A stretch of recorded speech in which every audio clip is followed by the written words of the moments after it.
Hi guys, good morning, good afternoon, good evening. Welcome to SMC with Arewa. My name is Arewa. I welcome you to my channel.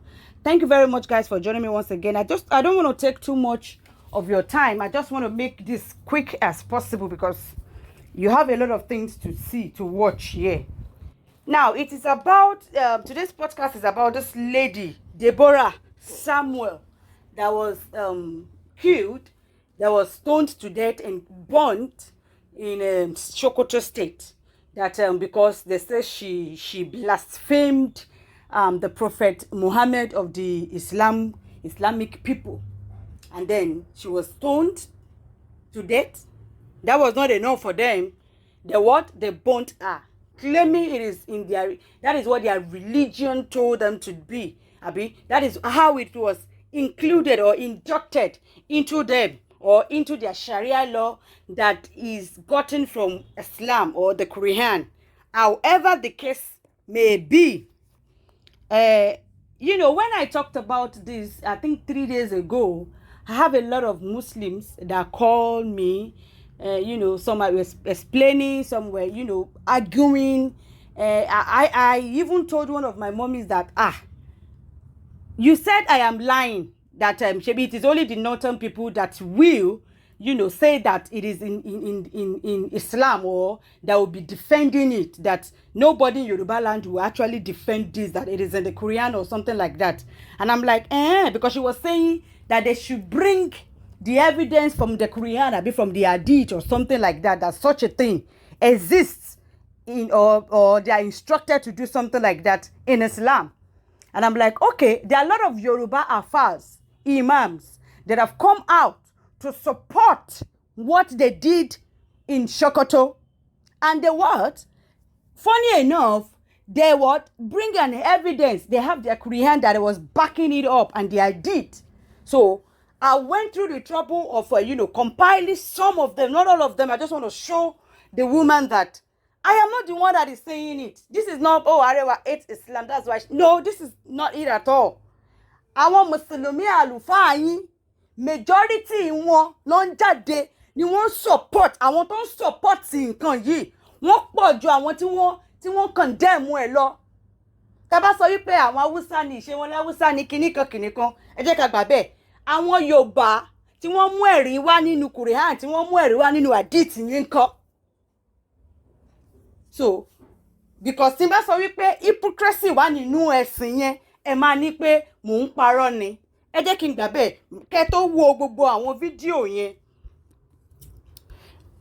After tí wọ́n pa ọmọbìnrin yìí tán, many people were like, okay, ó ní ó bú prophet wọn, kí ló sọ? Many people ò tẹ̀ gbọ́ nǹkan tí wọ́n ní ẹni yìí sọ. Ọ̀rọ̀ kọ́kọ́ gbọ́ ni ó blaspheme. Okay, kí ni sentence tó sọ? Kí ni nǹkan tó sọ? Majority ò mọ̀.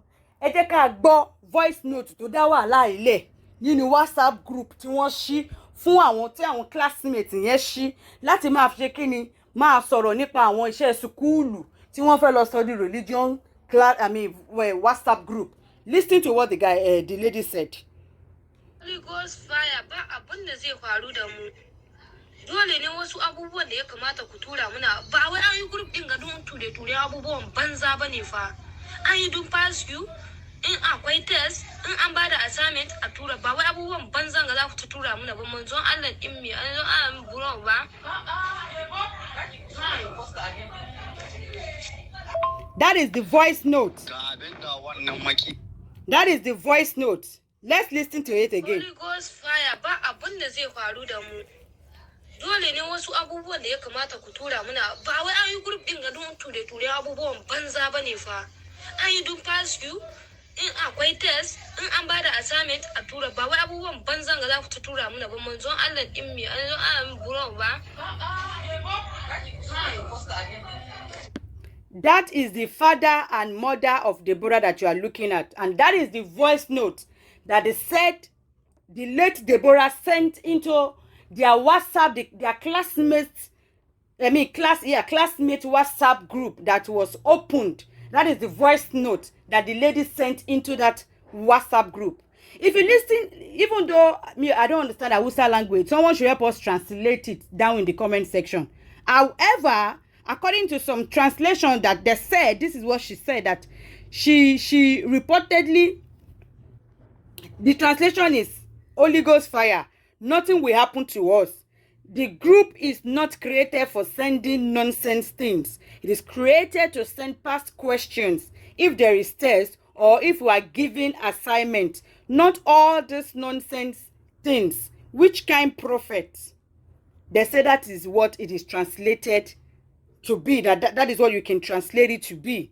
They say, she said, the group chat was not created for you to be sending nonsense things. It is for past questions, updates about tests, or other school matters. Not to be sending nonsense or some nonsense prophet. Now, if you listen to the voice, to the voice note, even though we don't understand Hausa language, there is nowhere she mentioned the word Muhammad in that voice note that you listen to. Even though tá bá gbọ́ kí ló tin pè tí a bá gbọ́ Hausa, kò sí bó ṣe fẹ́ kò sí bí tó ṣe fẹ́ fi Hausa language call Muhammad tó ní call Muhammad because a name. So nínú gbogbo ọ̀rọ̀ tó sọ yẹn, the word Muhammad was not included in that thing that she said. Tó bá sọ wípé prophet, it could be any prophet. At least in Islam, they call Jesus Christ, Isa. They call that one Prophet Isa. Prophet in Islam, there are a lot of prophets in Islam. Prophet Muhammad, Prophet Isa, Prophet this. There are a lot of prophets. So it could be any prophet that she was referring to. Even the word Muhammad, she did not mention Prophet Muhammad. She just said prophet. It could be any prophet. It could be any prophet. After all said and done, they started what? This is her parents. After many people were condemning what they did, the Christians was condemning it. Those people went to burn her house. That is her parents, where Deborah stays with her parents. They went to burn that house down. Burn their business. Burn churches. They started protesting. When the police arrested some people that they burnt her, that they killed that lady. Do you know the funniest thing? 34 lawyers, they are in court to defend the two killers of that Sokoto Christian student. 34 lawyers. Ló dìde, ló wà ní court. Nígbà tí wọ́n arrest àwọn méjì tó pa tán, èyí tó sọ pé òun lòun dáná sí, tó da petrol sí. Nígbà tí wọ́n arrest wọn, 34 lawyers. They went to court to defend those two people that burnt this girl. Imagine 34. Wọ́n sun ilé wọn, wọ́n ṣe gbogbo ẹ̀. After all that, there is a pastor, because the parents of Deborah said that they will not be sending. There's a clip where the Deborah parents were saying they will not be sending their children to school again. One Christian pastor, Omega Power Ministry, OPM, came out and said, Lara, God forbid. He came out and said anyone that has the contact of these people should inform them in the church that Apostle Chiboze Chinyere, the general overseers of OPM Church, is going to relocate them to Port Harcourt. They will be staying in one of the OPM free estates where they will never pay rent forever. All their children are going to be given automatic scholarship in OPM free schools. The pastor went about and said that he will get the father a job and also he will open a shop for the mother. He said, please, they should get in touch with them immediately, that they should share it to the people that knows the parent of Deborah. Because the parent of Deborah sọ wípé àyà wọn já àwọn olùrànmọ wọn kọ̀ọ̀kan lọ sí school mọ́ lè tó ṣẹlẹ̀. Pastor kan, general overseer kan jáde wípé kán bóun tó bá ní contact wọn, òun máa relocate wọn kúrò ní ibi bẹ̀rẹ̀ tó ti ń bẹ́ orí àwọn ènìyàn ṣeré. Òun máa fi wọ́n sí ilé tí wọ́n ní san rent tí tó máa fi dalẹ̀ daṣọ bora. Òun máa wá iṣẹ́ fún bàbá, òun máa ṣí ṣọ́ọ̀bù fún màmá ọmọ yẹn. Àwọn ọmọ wọn tó kù, òun máa fún wọn ní scholarship tó máa fi kàwé dé ibi gíga. That is what they call. Look at what the Christian did. Tabanika George, ẹ̀sìn méjèèjì. Ẹ wo gesture the Christian people to the parent of this girl compared to the Muslim. I was expecting if anything of such, because one baby, one sun ilé wọn níná, they are homeless. They lost their daughter, they are homeless, and they are all condemning them on it. They are what? They are condemning them on it. It is so sad. It is very, very sad. Ẹ wá wo, I mean, táwa ní ká wá gbé ẹ̀sìn Mùsùlùmí àti ẹ̀sìn Kristẹni lórí nǹkan ìṣẹ̀lẹ̀ tó ṣẹlẹ̀ yìí. Ẹ jọ̀ọ́, èwo lòṣùwọ̀n ẹ fẹ́ gbé sókè, èwo lòṣùwọ̀n ẹ máa wálẹ̀. This is what they call humanity. Humanity should come first before any religion. Look at the gesture of Christianity in this matter. Nǹkan tí wọ́n ń pè ní ẹ̀sìn lélẹ́yìí. Look at it. Look at the two different things. Imagine. Look at that two different things. Thomas sọ pé peace. This is a demonstration of peace. What just happened is a demonstration of peace. Thomas ní kàn gbé ẹ̀sìn méjèèjì wò. Definitely, we can compare Christianity and Islam because one moment àwa kọ́ la ní. It was brought to us. It is foreign to us. So yes, you can compare the both. The two religion was foreign to us. You cannot compare them with the traditional àbí ìṣẹ̀ṣe. Torí àwa la nìyẹn. Méjèèjì wọ́n mú wá fún wa and it is foreign to us. So yes, you can compare the two. You can what? You can compare the two. Now, moving on. In that voice note, what did she say that only her death will make the prophet happy? One of the students told Vanguard that, let me read it. One of the classmates of Deborah, Samuel, a student of Shehu Shagari College of Education, Sokoto, who was killed on Thursday for allegedly making blasphemous statements about the Prophet Muhammad, had pleaded for mercy and called out for her before she died. One of Deborah's classmates, identified simply as Rakat, told Vanguard that the last word of the deceased was, "What do you hope to achieve with this?" Narrating the incident, she said Deborah was flogged, killed, and burnt, and it was the most horrible thing she has ever witnessed in her entire life. She said, Deborah was my classmate. I just stepped into the class when the uproar of the voice note started. It was our own classmate that started it. One of them said Deborah dared them by refusing to apologize when she was asked to. It all started with a debate on the upcoming examination on a general WhatsApp platform created for our classmates. One of the students asked her how she passed the last semester's examination, and in response, she said, it was Jesus. Oh, immediately, about 3 other chats came in from 2 Muslims and 1 Christian, telling her to retreat the statement. 2 students from other departments who overheard some Muslim boys discussing the matter told Deborah's close friend to prevail on her to retract the statement. But she replied via a voice note on the platform, "Holy Ghost fire, nothing will happen to me. Is it by force that you guys will always be sending such religion stuffs in this group? The group wasn't created for that, but rather as a notice on test, assignment, exams, etc. Not this nonsense religion posts. We were made to understand that some young men were brought from outside before the outrage. I was in class when some of our classmates rushed in, saying there is fire on the mountain." Or Rakat further stated that the Muslim student led the strangers to the class to look for her, adding that some classmates tried to help Deborah escape as they had gotten a cab waiting outside to drive her straight to the police station, but was unfortunately the mob overpowered everyone who tried to help to save her. The last word in her mouth was, "What do you hope to achieve with this?" By then, some of our classmates were making calls to our lecturers to save the situation. It was when I got home that I heard she was set ablaze. Since the incident, I have been having a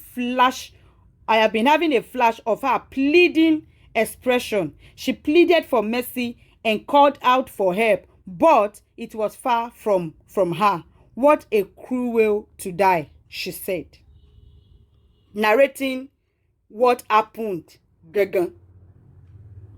Now, the question I will ask is, when the Muslims call Islam religion of peace, is that a demonstration of peace? Can anyone answer that question? Can a Muslim just tell us? Is that what, like, religion is, Islam is a religion of peace. Let's accept. But is that demonstration? Is that demonstration? Does that portray that peace? Is that the demonstration of peace? Because mo máa ń bèrè question yẹn dáadáa. Tó bá sọ wípé peace ni, ẹ jẹ́ mo ti gbà mo gbọ́. Ṣùgbọ́n peace tó sọ yẹn kò radiate bó ṣe ní lifestyle ẹ, bó ṣe ń relate pẹ̀lú àwọn ara yín, pẹ̀lú àwọn ẹlẹ́sìn ẹ̀mí, pẹ̀lú brothers and sisters gan nínú ẹ̀sìn yẹn. That peace is not radiating in how you relate in your lifestyle, in individual lifestyle. That peace is not radiating. Even your demonstration, bẹ́ẹ̀ ṣe ń hùwà kò ń ṣe ìwà peace. Ṣé peace yẹn ṣó wà nínú àwọn ìwà tẹ́ ń hù? Ṣá máa rí peace yẹn nínú àwọn ìwà tẹ́ ń hù? Question ni mo béèrè. And I'm talking about Yoruba land. I'm not generalizing to the whole world. Because even Saudi Arabia tó nẹ̀sìn wọn gan, wọn ò ṣe tó yìí. Àwọn àlùfáà wa kan, mi ò fẹ́ sọ̀rọ̀ much. Mo fẹ́ kí gbogbo ẹ̀kẹ́ fúnra ara yín kẹ́ fetí yín gbọ́. Be the judge of it. Be the judge of it. Àwọn àlùfáà ilẹ̀ Yorùbá ó wá tini lójú. Ó ní àwọn obìnrin náà tó jẹ́ Yorùbá náà tó ń jáde tó ń support nǹkan tó ṣẹlẹ̀ yìí o. Àwọn àlùfáà àwọn nílẹ̀ Yorùbá gbogbo wọn bẹ̀rẹ̀ sí ní jáde ètò support nǹkan tó ṣẹlẹ̀ tó ń sọ pé nínú Quran ṣe nǹkan tí Ànábì sọ nìyẹn. Ó wá ní kan nínú àwọn tó sọ̀rọ̀ yẹn, ó ní preaching bọ̀bọ̀ kan tó wọ̀ mí lórí tó jẹ́ pé mo máa fi hàn àwọn èèyàn. Ìbàdàn bá gbọ́ ẹ máa kẹ́ ẹ tó gbọ́ tì yẹn. Àlùfáà kan wà tó ń pè ní Fọlọ́runṣọ́. Ẹ gbọ́ nǹkan tó sọ. Gbogbo ẹni tó bá bú Ànábì wa Muhammad sallallahu alaihi wasallam ọlẹ́tọ̀ sí kí wọ́n bẹ́ orí ẹni náà. Mùsùlùmí ó kílíà tó bá jẹ́ pé Mùsùlùmí ni ọkọ̀ bá fi bú Ànábì ọlẹ́tọ̀ sí yíyà wọ́n pa ọ́. Àmọ́ tó bá jẹ́ kèfèrí tí kì í ṣe Mùsùlùmí, wọ́n ìyẹn ìtìláfù wà nínú àwọn afáà ní àwọn tó ṣẹlẹ̀ bóyá wọn àtàwọn kan jà. Wọ́n bú Ọlọ́run rẹ̀ lónà bá fi bú Ànábì. Olùtàlẹ̀ àmọ́ tó bá jẹ́ pé tí wọ́n ti ń san jísíà ni kèfèrí tí ń bẹ lábẹ́ ìjọba òfin Mùsùlùmí tí Mùsùlùmí ní kápá lórí ẹ̀ wọ́n fìyà jẹ. Wọ́n nítorí pé Mùsùlùmí tó ń fi lẹ́tọ̀ọ́ sí kí wọ́n pa ni wípé ọmọ ìyá Ànábì kọ́ tó ṣe ń tọ́ ṣe tọ́ yìí lórí tọ́ wo wèrè. Wèrè tó kọ lù ẹ́ tọ́ ọ̀bẹ sórí òkun kó gbé ọ lọ. Bàbá yìí yóò tẹ́lu sàwọn àkáàdà Mùsùlùmí ni àwọn káfíà. Tí Mùsùlùmí bá bú Ànábì wọ́n pa. Bí kèfèrí bá bú wọ́n pa. Àfa àwọn àgbà Abu Hanifa ní lọ́dọ̀ ọ̀gá wọn tí èèyàn bá bú Ànábì tó bá túbọ̀ ẹ̀yà fi rẹ̀. Bí ọba túbọ̀ ó lẹ́tọ̀ọ́ sí kẹ́ẹ̀bá Abu Hanifa. Gbogbo àwọn ọmọ mẹ́rin kò sí ẹni tó lọ bí kò sí. Ibùdó tẹ́lẹ̀ ọ̀rọ̀ yìí mọ̀ ọ́ la wọ́n kó ti ọ̀rọ̀ Imam Maliki ní gbogbo ẹni tó bá bú Ànábì ó lẹ́tọ̀ọ́ sí gbígbà. Tí Imam Ahmad. Àfáà Fọlọ́runṣọ́. Ṣé wá rí àfáà Fọlọ́runṣọ́ yìí o? Ó ní ìgbà kan bẹ́bí ṣé 2, 3 or 4 months ago tí àlùfáà Fọlọ́runṣọ́ yìí tó sọ nǹkan kan tó ń sọ fún wa wípé àní Muhammed o ó ní ó jẹ gbèsè. Ẹ gbọ́ ná. Ẹjọ́ tó lọ lọ. Ẹgbẹ́ lè kíákíá. Sọ ni ìyàfà kan dúró kó ní pé àdúrà kan wà tó ń lè ṣe àfàìṣe ni wọ́n gbà. Kò sí ẹni tó yẹ kó sọ bẹ́ẹ̀ pé àdúrà kan bẹ tó ń lè ṣe àfàìṣe ni má gbà. kò sí ẹni náà anabi sallallahu alaihi wasallam gan tó jẹ́ pé anabi máa ṣàdúà Ọlọ́run sì máa gbà Ọlọ́run fàṣẹ sí lẹ́nu àìmọye nǹkan la anabi tọrọ tọ́lọ́run fún náà anabi amani Allahumma ksirima ali wa waladi wa barik li fima ataitani Ọlọ́run pọ̀ mí lọ́mọ tó pọ̀ jẹ́ n lówó tó pọ̀ ebi pa anabi kú ni anabi jẹ gbèsè kúté kú láyé ni.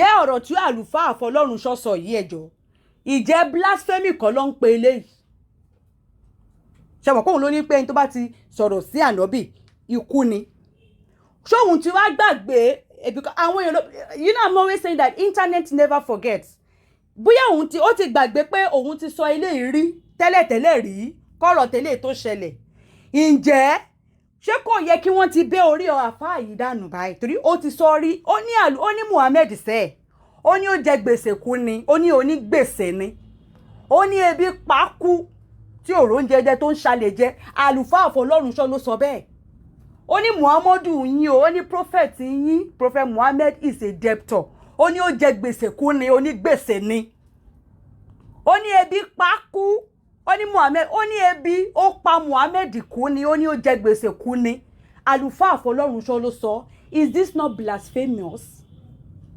Abi, did you forget? Because even this girl that he was supporting that bọ́n ṣe pa ló dá ṣé ọmọbìnrin yẹn gan sọ tó yìí ṣóhun ti gbàgbé pé òun sọ eléyìí mo bèrè ṣóhun ti gbàgbé pé òun sọ eléyìí ǹjẹ́ ká ní ẹlòmíì kìrìsìtẹ́nì kan ló sọ nǹkan tí àlùfáà yìí sọ ẹjọ́ ṣóhun ti ní bẹ́ orí ẹ̀ dànù Deborah ò sọ tó èyí o tí àlùfáà Afọlọ́runṣọ́ sọ pé bọ́n ṣe bẹ́ orí ẹ̀yẹn ló dáa òun fúnra rẹ̀ dẹ̀kẹ̀rẹ̀ òun gan ti bú ànábì wọn tán gbé sórí ó ti bú dáadáa torí ó ní ó jẹ gbèsè kú ni onígbèsè ni ebi pa kú ni ó ní ebi ó pa Muhammed kú ni tó jẹ gbèsè lọ sọ́run ni ìyẹn Muhammed àlùfáà ló sọ èmi kọ́ ni mo sọ.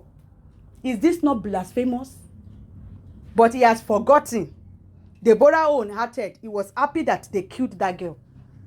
Him ṣóhun náà àlùfáà Afọlọ́runṣọ́ ṣé kò jẹ̀bi ikú ṣé ká bá rí ṣé ká sọ̀kò pa àlùfáà Afọlọ́runṣọ́ náà fún ètò ṣe ẹ jẹ́ ká tún gbọ́ àwọn àlùfáà yín àwọn nǹkan tí wọ́n sọ ẹ jẹ́ ká tún gbọ́ ìkan wà tí mo máa gbé sí last in fact ẹ máa enjoy preaching àlùfáà yẹn ẹ tẹ̀síwájú. Ó tún ti zẹ̀ o Mummies, take a look at our Turkey and Senegal collections. Mummy, if you snooze on this one, you hear sold out. Kò pọ̀ kẹ̀, ó pọ̀ pa. We have few pieces available for immediate delivery. Mummy, don't snooze though.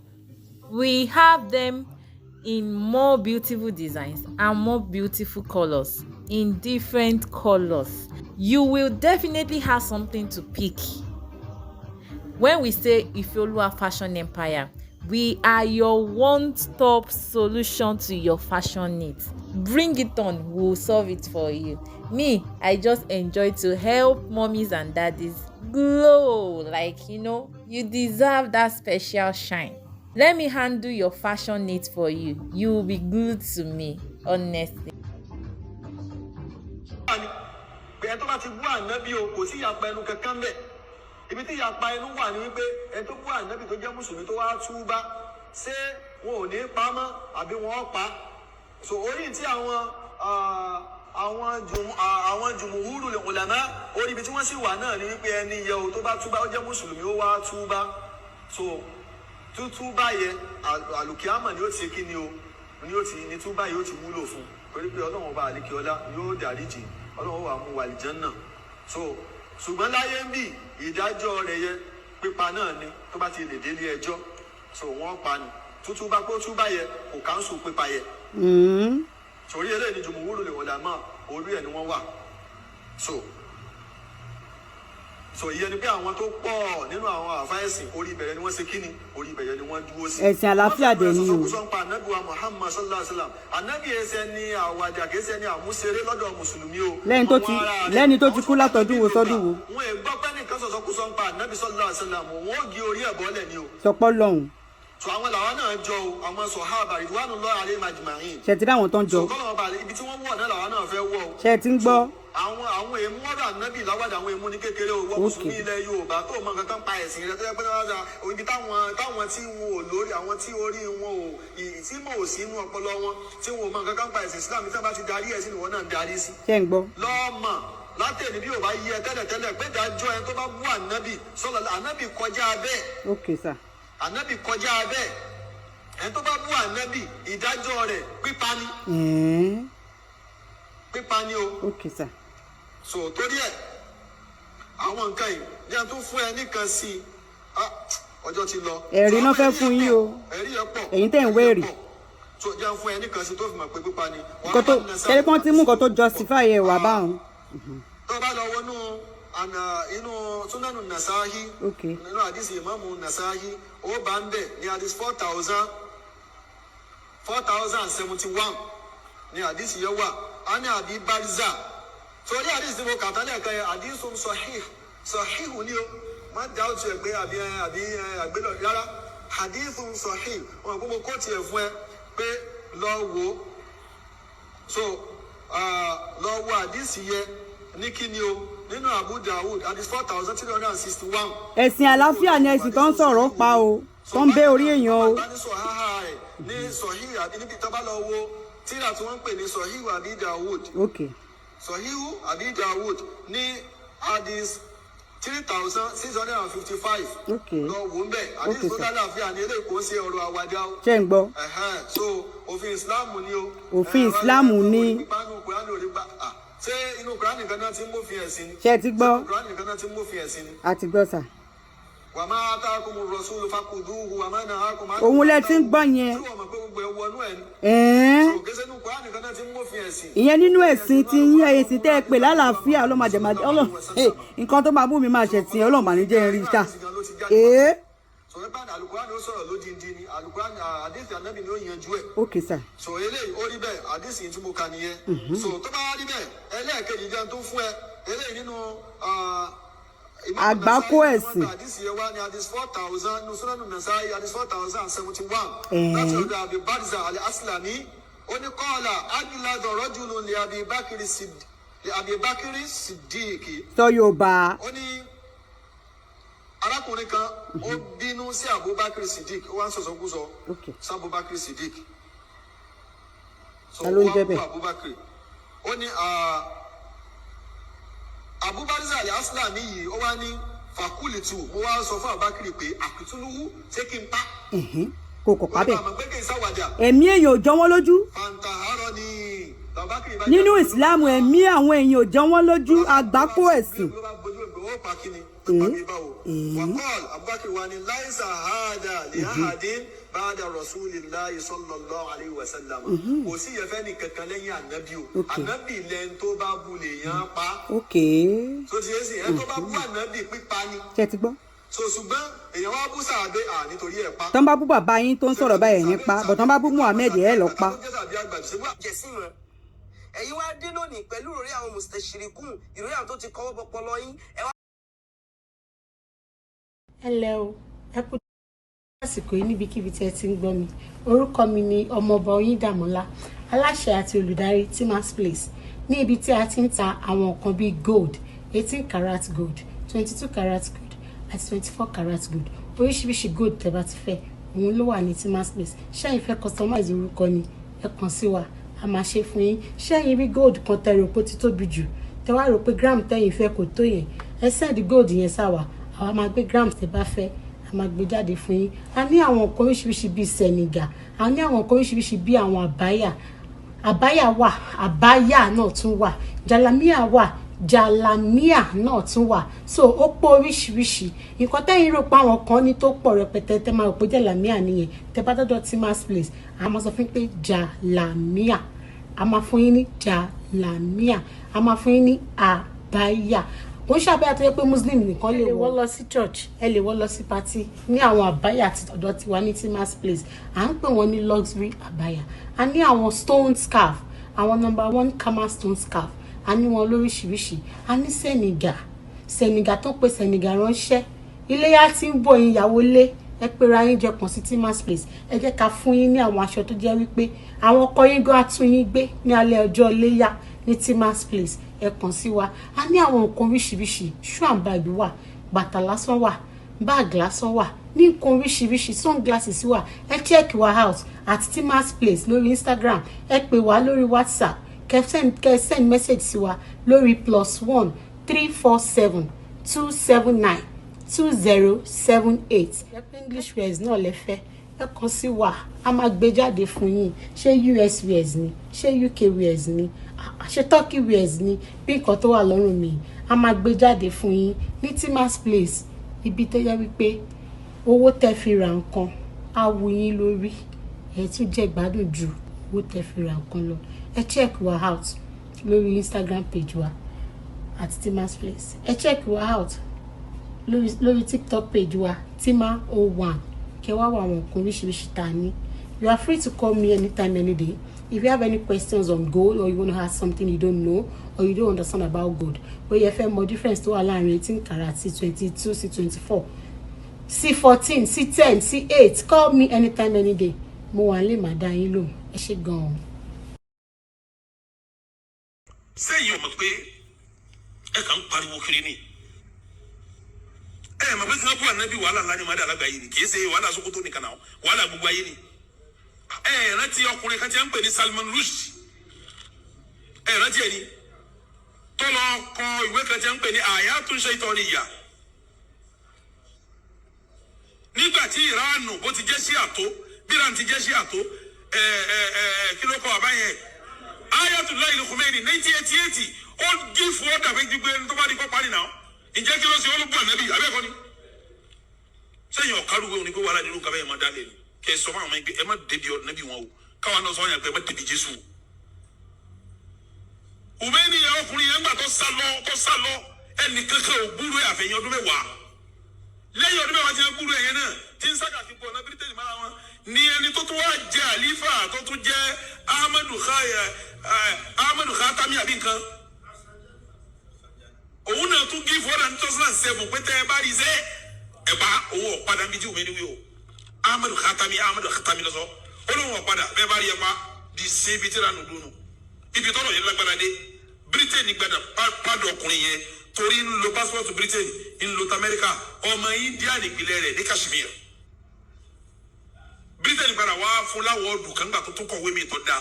Pakistan dìde gbogbo ẹ̀ta lẹ́yìn fún láwọ̀ọ́dù èèyàn tó bá níbi lẹ́yìn fún láwọ̀ọ́dù nítorí ó ṣe kọ́ ẹ̀gbọ́dọ̀ fún láwọ̀ọ́dù tó ló bá níbi.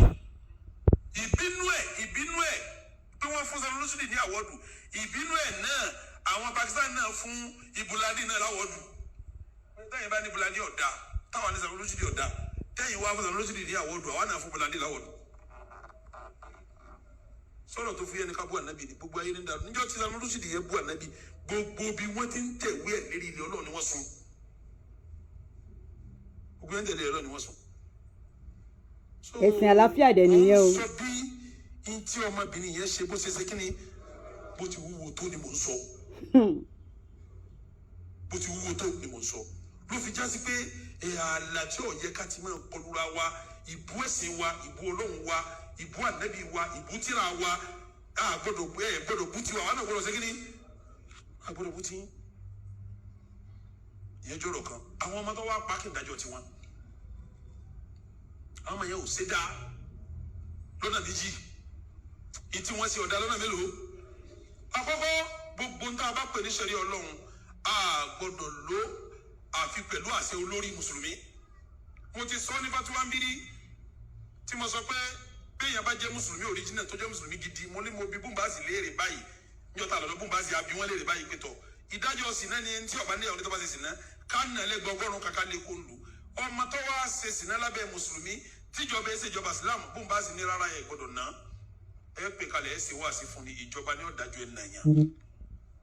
Bàbá náà mọ̀ pé ọmọ àwọn yẹ kó jẹ bílálà àmọ́ kò gbọ́dọ̀ ná torí kò láṣẹ kó ṣe kíni irú àwọn tí wọ́n ti lẹ́kùn yẹn tí wọ́n lọ pọ̀ mọ́ yẹn wọ́n lẹ́tọ̀ọ́ ẹ̀sìn àlàáfíà ló ń fún yàn ní blálà. àwọn kan ó ṣèdájọ́ lọ́wọ́ ìdájọ́ tí wọ́n ṣe lọ́wọ́ ara wọn yóò dáa. ṣùgbọ́n ikú ló yẹ kó dá sí.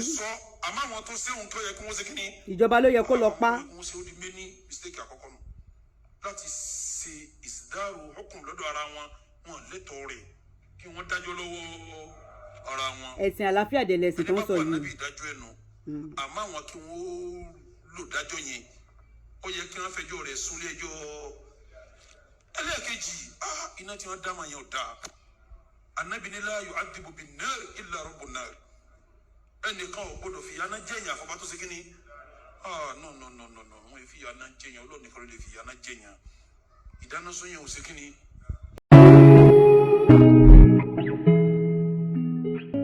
Thank you so much for that video. My name is Tao Paul Olukunle, the GMD and the CEOs of PS Homes and Property.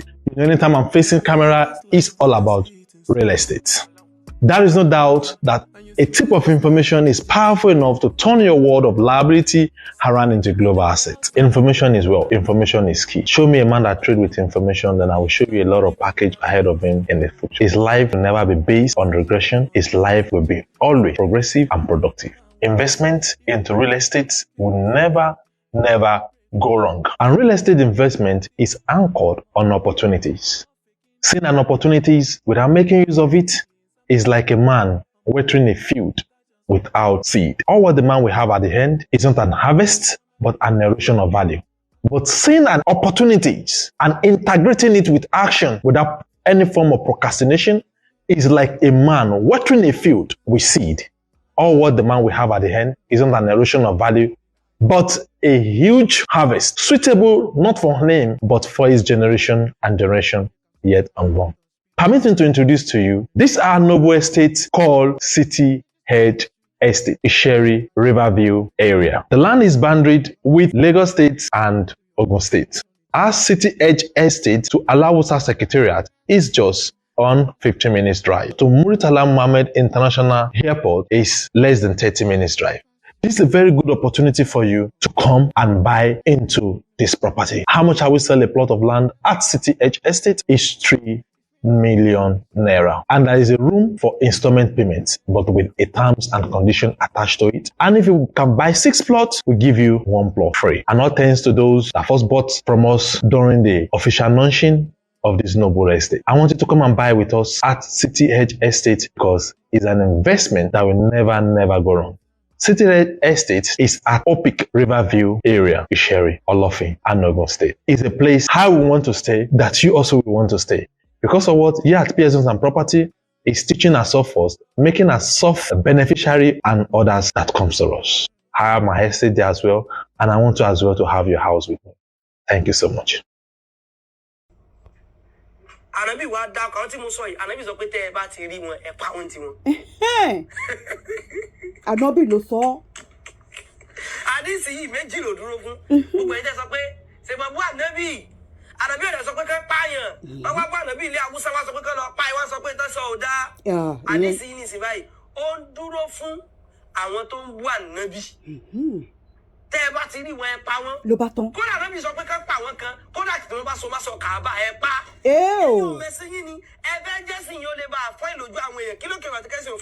Ó ti yé wa sẹ́ alágbàkó ẹ̀sìn.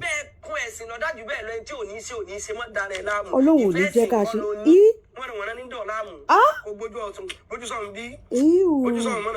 Àgbàkó ẹ̀sìn gbà. Peace dẹ̀ ni yó. This is what they call peace. Ànábì wa sọ wípé wàsàmáhùn nínú àwọn tánàbí wa dá kọ lọ́jọ́ náà lọ́hùn tí ẹni tí mo dìrù sọ pé Ànábì ò sọ pé kán pa Ànábì ní tán bá ti rí kí wọ́n pa ni. Kí wọ́n bẹ́ orí ẹ̀ dànù. Ànábì láìkì ẹ̀jẹ̀ èèyàn tí ò sí kékeré. lẹ́yìn wọ́n fi Ìsìlámù lẹ́yìn tó máa ń bú Ànábì. Ànábì ní tí wọ́n bá ti rí kí wọ́n pa ni. Kí wọ́n bẹ́ orí ẹ̀ dànù sẹ́. Sallallahu alaihi wasallam ní ló tẹ́ bá bá tán ti rí. ó ti fọlọ́hún búra lé ó tó bá tán ọ̀rọ̀ ti finish. Wa amma ibn Abi Sarhin. Ṣé kó ń fi Kùránì máa back ẹ̀ up. Ó sì padà gba Islam padà Mudiru. Gbà kí ni ọmọ má jẹ́ yín ó gbàgbàkúgbà ọjọ́ òkú nìyẹn bí yàn bá gbarú àwọn ìsìlámù báyìí ó ti gbọ́jọ́ òkú ẹ ìsìláàmù ọjọ́ kú ni gẹ́gẹ́ bí àwọn àlùfáà yín ṣe ń sọ èmi kọ́ mo sọ. ẹ̀rí ibn abi saruhin tiẹ̀ fa inna wukhta ba'a inda usman. gbogbo àwọn tó ń ṣe ìsìláàmù tí màá máa fi fídíò hàn wọ́n pé ẹ̀sìn àgbákò apààyàn lẹ́gbàá o. khalifa ẹlẹ́ẹ̀kẹta òun ló lọ sáré bá ó lọ sáré bá usman pé usman wà lọ bá mi dànù bí o kí ló bá pa mí o. ó lọ sáré bá usman ni ọkàn ẹ̀yin kan ẹsẹ̀ wá sọ islam dẹ̀ sí yẹpẹrẹ kan. ló ti yé wa ìmọ̀lé anẹ́sìn tó lé ìmọ̀ líle ó ti yé wa. sọ ma tọrọ túbá ṣùgbọ́n kò sẹ́ni tó sọ pé ká ṣe bẹ́ẹ̀ fún yín bíbá yìí kò sẹ́ni tó sọ bẹ́ẹ̀ à ń sọ̀lù islam ní kí sẹ́rù nàìjíríà ẹ bá sọ pé dájú ni wá ọlọ́run ọba àtànẹ́bì ló wú tó bá mọ̀ èmi kọ́ mo lẹ̀sìn ọlọ́run ọba àtànẹ́bì ló ní. òun ló ní ìdí ẹ̀jẹ̀ ṣùgbọ́n aláyè sì ń bọ́ lórí ẹ̀ dáadáa tí ó yẹ. ọlọ́run tó dáyàn yẹn náà ló tún ní kẹ́ ẹ máa bẹ́ra wa lórí àbẹ́ẹ̀rí nǹkan báyìí. ẹ̀sìn apààyàn ìwọ ló lẹ̀sìn ní àbọ̀ náà. ṣé wọ́n lo ní. kò tako làákà ìkan sọ pé ká na obìnrin kò tako làákà ìtiẹ̀. ọlọ́run tó dáná kẹ́ máa fún wọn ní ìyà tí gidi. sọ takọ́lọ̀ wa lórí ẹ̀ ni.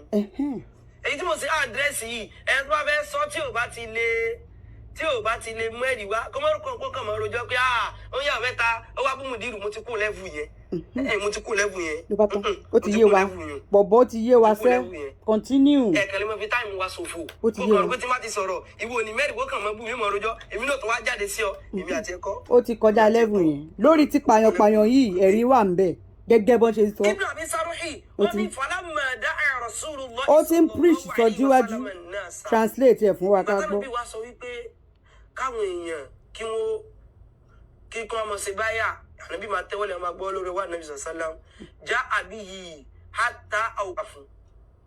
ìyẹn muhammed náà. fàbàyàwù ba'da salas lẹ́yìn ẹlẹ́ẹ̀kẹta yàrá ló yẹsẹ̀ wá ẹ̀kọ́ sí báyà fún. kọ́ máa bẹ́ orí èèyàn fún muhammed tẹ́ ẹ̀ mọ̀ ni. ọlọ́run má gbà wá o.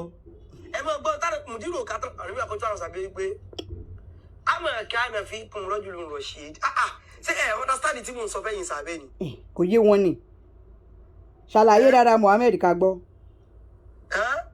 ṣé kò sẹ́ni kankan nu yín yakumu ila hadha tí ó tètè lọ bá abdullahi ibn sa'd ibn abi saruhi àìsùrọ̀ àní kàfọ́fùtù yẹ́dì àmbẹ̀ àti yìí fọyẹ̀kùtùlùwù. nígbà tẹ́ ẹ rí i pé mi tètè fẹ́ ṣe báyà fún ó yẹ kẹ́ ẹ tètè pa gbogbo. kẹ́ ẹ ti kẹ̀kẹ́ bẹ́ orí ẹ̀. ó sì tún fẹ́ kán pa torí pé lẹ́yìn kó fi islam lẹ́ ó tún wà nábì. pípadà lè rí ẹ̀ṣẹ̀ ẹ̀. ṣùgbọ́n táwọn ibi bá ti lè ṣe báyà fún kò sí nǹkan kan mọ́ wọ́n ti pardon ẹ̀. ànábì ti forí jìnnú. ànábì tó wá sọ fáwọn sàbẹ wíkẹ́ ọgọ́ ṣé àgbẹ̀ ní ìsìn báyìí èébú tó ń bẹ́ẹ̀ táwọn ìfẹ́ pé ó tún bú ànábì ẹ̀yin ṣe ń takò pé ẹni tó bá bú ànábì ànábì ò sọ wípé kí wọ́n pa. àgbákò. ṣé ẹni tó bá bú ànábì tànábì ní kí wọ́n pa mọ́ pọ̀ gan. tí màmá kó ẹ̀rí wá fún yín. máa kó wá ó yá máa kó wá ẹ̀sìn apààyàn ìsìláàmù. táwọn ìbá ti bú ànábì bá àwọn sàbí wọn tún mọ́. kọ́ máa bẹ́ wọn lórí lọ ni kò sí sítórì. ló bá tán. kí èyí ṣe pé wọ́n pa torí ànábì gangan bí ó ṣe torí ẹ̀sìn torí pé ànábì wa Muhammad. torí ẹ̀sìn. tí ò yé yín ni ò yé. wọ́n ní nítorí ẹ̀sìn. not because of it is because of the religion gangan Islam gangan. ẹ̀jọ̀ sọ wípé yakumu ila hadha tó tètè lọ bá Abdullahi ibn Sa'd ibn Abi Saruhi àìsùrọ̀ àní nígbà tẹ́ ti rí wípé mi ò tètè ṣe báyà fún tí mo kàn ń wò tí mo ń gbójú. mo máa láì pírísì bọ̀bọ̀ yìí kẹ́ àìsùrọ̀ àní kàfáàtù yẹ́dì àmbẹ̀ àti ìfọ̀yẹ̀kùtù tẹ́ni yóò tètè pa. eye witness gidi leléyìí o. tí n kò bá tí ì ṣe báyà tán bá fi pa. thank you bọ̀bọ̀ yìí ṣí ojú mi eye opener gan leléyìí. gbogbo àwọn tó ń ṣe ẹ̀sìn ìsìláàmù ń fẹ́ lọ́wọ́ fi hàn wọ́n. ẹ̀sìn pààyàn àgbákò ẹ̀sìn ló bá tó. tó náà bá kan sọ wípé torí pẹ́sẹ̀ méjì ló ṣe. ẹ̀sìn alákọ̀ọ́kọ́ ni wípé ibù tó bá ṣe báyà gan fún ànábì sàlám. wọ́n ti máa bẹ́ orí ẹ̀. ó sì lẹ́tọ̀ọ́ kí wọ́n tún pa torí pé tó ń wú ànábì náà. ok. ẹ tó bá sì ń wú ànábì tọrọ tiẹ̀ pé yóò tọrọ túbà o. no forgiveness. ọ̀rọ̀ pọ̀ ní ẹ̀sìn wa kọjá kí wọ́n kàn mọ̀ rò pé ṣé kò wà ní dàbí kọ́ ní kí wọ́n pààyàn báyà ẹ̀jẹ̀ sáàmù jẹjẹ lọ. packaging ni the truth about the Islam gogo is apààyàn. ó ti yé wa bọ̀bọ̀ mi máa láìkí bọ̀bọ̀ ìkẹ́ thank you bọ̀bọ̀ ìtìwájẹ́ kí gbogbo ẹ̀ yé wa bá ó ti yé mi gan. ẹ wá mọ̀ gbọ́ o ẹ máa gbọ́ nǹkan tí àwọn sàbẹ́. Continue. Mo like preaching bàbá yìí sẹ́. pé àfàkọ́ọ̀lù mọ́ ẹlẹ́dẹ̀ẹ́rì ya Rasulullah má fi nafsika ànábì àmọ́ nǹkan tí ń bẹ lọ́kàn rẹ̀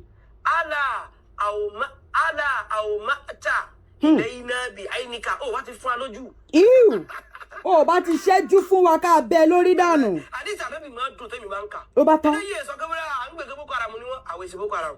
Ìsọpọ̀ Ọlọ́run. ọ̀gá ìkànnì rẹ̀ jẹ̀ ní irọ́ torí pé kí sì ló fà ní wípé àwa ń tiwa Ọlọ́run sọ ànábì sọ sẹ̀mí iná wà tọ́rọ́ la fi ń ṣe. Kí ló ń jẹ́ bẹ́ẹ̀? Ọlọ́run sọ ànábì sọ àwọn sọ pé òun ló ṣe wáyé lọ́dún òyìnbó kí wọ́n gbọ́ pé nìkan tó ṣe kinní kan wọ́n wá ní kí wọ́n pa torí pé gbogbo ànábì. Kí ni ìyàtọ̀ yín àti Boko báyìí? Abájọ táwọn Boko yẹn bó ṣe máa ibi tó ti ka ànábì lọ ká o. orí ẹ̀ ló jẹ́ pé bá a ṣe ń ka tó ń dùn mọ́ wa ni. Ìwọ ni wọ́n pariwo kí pé ẹ̀sìn táwọn eléyìí sì wà. Bó o ṣe ń ka ẹ̀ ó dùn mọ́ mi. sọ́sàwọn èèyàn sì Ìsìlámù ni. ká tó bí èmi kọ́nà sí Ìsìlámù ni àdìsí wo ló wà pa àdìsí rẹ̀ lónìí. Ṣó wá tán? ẹ̀fẹ̀ dànkan rú tẹ̀ mọ́ tẹ̀ ń ṣe. Ó ti yé wa sẹ́. ẹ àwọn gbọ́ o. àwọn sọ̀gbọ́n sọ wípé ya Rasulullah ala awma'ta ilayna bi aynika. ó wá ti fún wa ní sáìn pẹ̀lú ojú. Ṣó bá tán? Ó bá ti ṣẹ́jú sí wa. innahu la yanbaghi li nabiyyin an takuna lahu kha'inatul a'yun. Bàbá Gaimani Muhammed. Ó yé wa. Ló bá tán. tó ti bẹ́ẹ̀ ẹsẹ̀ méjì ló dáràn.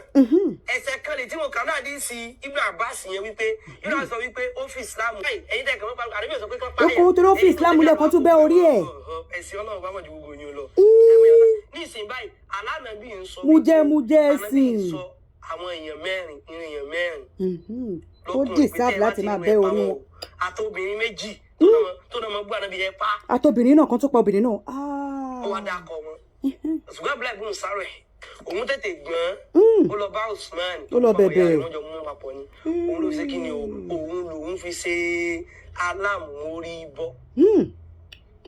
If not ọ̀bẹ wa ti dọ́rùn ẹ̀ tipẹ́. òun ló fi ráyè ṣe kí ni òun ló fi ráyè láti mú orí bọ́. òun náà bá forí kó òun náà bá ṣe kí ni ẹ̀rí náà mú jáde láti Kùránì o. orí kó òun ìlú tí wàá lọ ka tiwọn. Ó yà mí lẹ́nu. ẹ̀yin jọmọ ẹjọ sí tí mo ṣàlàyé sóyé. Ó yé wa bàjẹ́. sóyè jẹsí mọ. Àná ó yé wa. ẹ̀yin wá dé lónìí pẹ̀lú orí àwọn mustashirikun ìrírí àwọn tó ti kọ́ bọpọlọ yín. ẹ wá fẹ́ ká yóò mọ rírì pé ẹ̀sìn pàyàpàyàwó lẹ ń gbé wá. Sọpọ lọhùn. ẹ̀sìn pàyàpàyàwó. Ó yé wa. èèyàn bú ànábì ẹnìkan pa. èèyàn ṣe kíní kan ẹ fẹ́ jẹ́ kẹ́sìn yóò lè bá a dá lójú àwọn òyìnbó. sóyìnbó náà ń sẹ́sìn ti yín fún ni. Ó yà mí lẹ́nu. ìtò súnmọ́ débi tán sọ yìí rẹ o wípé kẹ̀sìn wọ́n wà dàbí ẹ̀sìn pààyàn kí n ti ìsẹ̀yìn rẹ lẹ̀sìn ni Ọlọ́run ọba ló lẹ́sìn ó sì fi rán ànábì dẹ̀ sọ wípé ẹni tó bá pààrọ̀ ẹ̀sìn rẹ̀ kí wọ́n pa kí wọ́n bẹ́ orí ẹ̀. ó sì làlàyé kò yé yín ni. Ó ti yé wa báyìí. ẹ̀ka Kùránì láìkọ̀rọ̀ àfìdíni wọn láìkọ̀rọ̀ àfìdíni ó lọ pẹ̀lú ẹni tí ò tí ì gba ìsìláàmù tẹ́lẹ̀ kèfèrí náà sọ kan tún bẹ́ orí yẹn náà. ìrìnàṣìrè ó níbi tí ó máa wà ní kọ́ndíṣàn tó bá ń gbé ní abẹ́ ìdájọ́ tó bá ń gbé ní abẹ́ ìlú tí mùsùlùmí ń darí ẹ̀. Bí ìṣókótó tó ti happen. ṣùgbọ́n ìgbésí ayé ó mọ rírì pé